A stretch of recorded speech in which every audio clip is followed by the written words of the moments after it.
और चलिए अब बात करेंगे मध्य प्रदेश के गुना की, जहां दुल्हन अपहरण केस में इंदौर का कनेक्शन सामने आया है।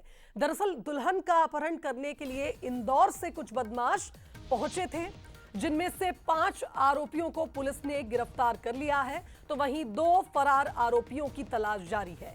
बता दें कि गाड़ी में लगे जीपीएस से इन 5 किडनैपर्स को पुलिस ने पकड़ लिया। इंदौर में युवती पढ़ाई करती थी और ऐसा माना जा रहा है कि उस दौरान ही इन्हीं युवकों में से किसी से उसकी पहचान हुई होगी। इधर दूल्हे को चाकू मारकर दुल्हन को लेकर ये बदमाश फरार हो गए थे, जिसके बाद पुलिस ने 200 किलोमीटर पीछा कर इन आरोपियों को पकड़ा, जिसमें जीपीएस ने अहम भूमिका निभाई। तो बता दें कि जिस तरह से रविवार को यह घटना सामने आई थी और उसके बाद 5 आरोपियों को पुलिस ने पकड़ा।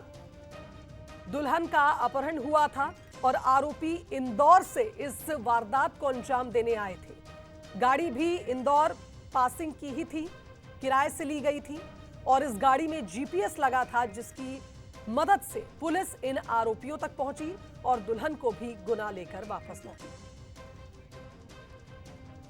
चलिए संवाददाता पंकज का रुख करेंगे, हमारे साथ इस खबर पर लाइव जुड़ रहे हैं। पंकज, जिस तरह से ये पूरा मामला सामने आया, दुल्हन का अपहरण हो जाता है, विदाई के बाद कुछ बदमाश आते हैं, एक ऐसी गाड़ी में उसे ले जाते हैं जिसमें जीपीएस सिस्टम लगा था। या तो बदमाशों को इस बात की खबर नहीं थी, क्योंकि आप देखिए पुलिस ने 200 किलोमीटर इनका पीछा किया, तब जाकर ये आरोपी पकड़ में आए।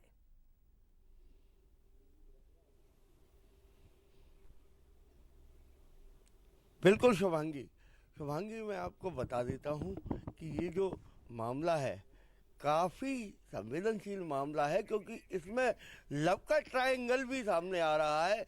मैं आपको बताना चाहूँगा कि ये जो लड़का था आरोपी, पहले लड़की के घर के सामने ही रहता था, जिसका नाम आकाश बताया जा रहा है। पहले भी एक मामला दर्ज हो चुका है इस पर, और इसके बाद लड़की को पढ़ने के लिए इंदौर भेज दिया गया था। वहाँ भी दोनों का लव ट्रायंगल भी सामने आ रहा है। इसके बाद जब परिजनों ने शादी कहीं और करने की कोशिश की, तब उसने अपनी पूरी एक गैंग बनाई और गैंग बनाकर लड़की का अपहरण किया। पुलिस अभी इसका खुलासा नहीं कर रही है, मगर कुछ ही देर में करीबन 12 से 1 बजे के बीच इसका खुलासा होगा, क्योंकि जो आरोपी है उसकी जो गाड़ी, जिस गाड़ी को वो लेके आए थे, उसमें जीपीएस लगा था और जैसे ही टोल पर फुटेज आता है, फुटेज आने के बाद तत्काल पुलिस एक्टिव होती है और गाड़ी मालिक को फ़ोन लगाया जाता है। तब गाड़ी मालिक जो है बताता है कि गाड़ी में जीपीएस लगा है और लगातार जीपीएस से ट्रैकिंग शुरू हो जाती है। केवल आधे घंटे के अंदर ही पुलिस की टीम रवाना हो जाती है और लगातार पुलिस की टीम पीछा करते हुए देवास के पास पहुंचती है, जहां आरोपी जो है गाड़ी को छोड़ चुके थे। मगर इसमें सबसे बड़ी बात यह थी कि एक पल्सर गाड़ी भी थी। उस पल्सर गाड़ी में जो 2 लोग थे वो अभी तक नहीं मिले हैं। अभी पुलिस को और भी कई खुलासे करने हैं, क्योंकि लड़की का मेडिकल कराया गया है और दुल्हन को माँ बाप को सौंप दिया गया है। बारात को खाली हाथ ही अभी लौटना पड़ा है।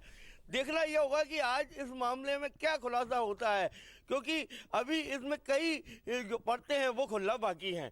जी शुभांगी। बिल्कुल पंकज, परतें खुलनी बाकी है। और एक और जानकारी दीजिएगा अगर आपके पास हो, कि दुल्हन से क्या बातचीत हुई है, क्योंकि आप देखिए जिसका अपहरण होता है वो कुछ लोगों का भी नाम ले रही है, यानी वो पहले से इन बदमाशों में से किसी एक को जानती थी। क्या उससे कोई पूछताछ हुई, उसने कुछ खुलासा किया? क्योंकि अभी तो ये भी स्पष्ट नहीं है कि दुल्हन इनके साथ मिली हुई थी या उसको भी खबर नहीं थी कि उसका अपहरण होने वाला है। एक अपहरण का मामला दर्ज हुआ है, तो ये लव का जो ट्रायंगल है वो सामने आ रहा है, क्योंकि जो अपहरण करता है वो पूर्व प्रेमी ही बताया जा रहा है।